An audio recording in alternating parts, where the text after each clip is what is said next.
bakit dapat iboto ulit si Senator Francis Tolentino? Pag nakikita yung survey, merong mga baguhan, komedyante, artista, silang mataas. Eh kayo po, you have been legislating under your watch. May napasang mga batas. Bakit dapat kayo ang iboto ulit? Kailangan natin abogado rin sa Senado.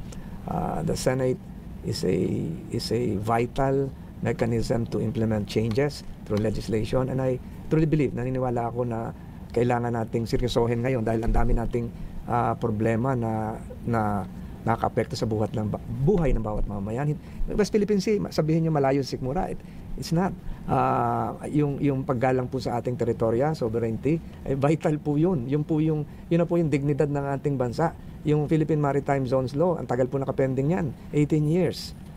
Naipasa po natin yan at yun po yung magdudulot ng panibagong karangalan sa ating bansa. Ang sinasabi ko nga, parang yung paglabas noong Philippine Maritime Zones Law, Republic Act 12064, parang maihahanay na rin natin sa pagbabagayway ng watawat doon sa amin sa Cavite noong panahon ni General Emilio Aguinaldo, kasi pinakita natin sa buong mundo, ito yung boundary natin, ito ang bahagi ng Pilipinas. Pinakita natin sa buong mundo na ang Pilipinas ay hindi matitinag sa pambubuli ng isang malaking bansa. Ang Pilipinas ay para sa Pilipino. Ganun din yung ating karagatan.